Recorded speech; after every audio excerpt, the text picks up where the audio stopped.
guys. So before I start, be sure to subscribe to my channel. Okay, so in this quick video, I'm trying to prove this integral of the inverse function. So basically, I will prove that this f inverse y dy will become this y f inverse y with this large f. So let's say that large f of x is defined to be the antiderivative of your original x. Okay, and so let me just prove immediately. Okay, so we start from maybe this kind of, right? We start from here.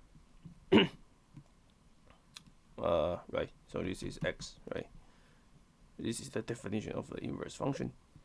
So let's say that I take the derivative of prime of x, the prime of x both sides, and the dx, and then we do the integration. Okay, so now I can use the carefully integration by part. So this is f of x x times f of x. By the way, this is u dv equals to uv minus v du. Right, so this one.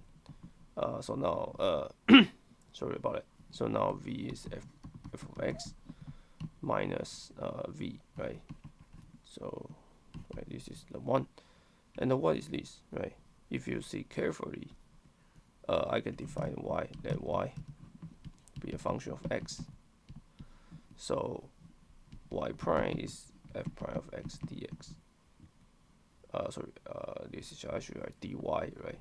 So this f prime of x dx is exactly dy, and by definition, f of x is y, right? So this is f inverse y.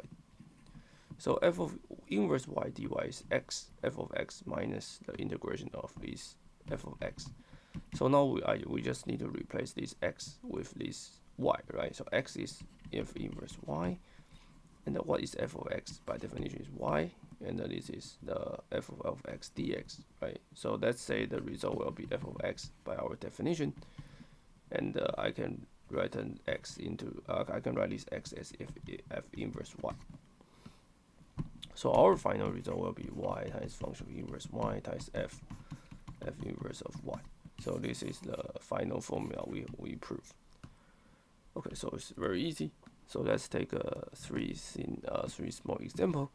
So the first one, f of x is exponential x.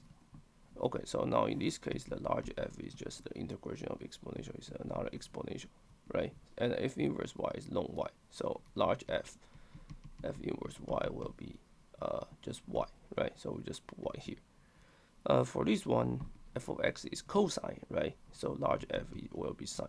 So we just put sine here and then put your arc cosine here.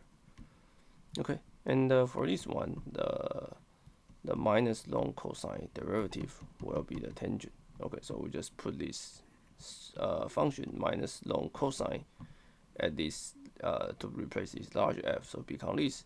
And the f inverse y now is defined to be arctangent, right? So this is the one. Okay, so that's very easy. We just simple proof for this formula, and we can use this formula to compute the general function of general inverse function of this f. And I will see you guys in the next video. Be sure to subscribe to my channel. Thanks.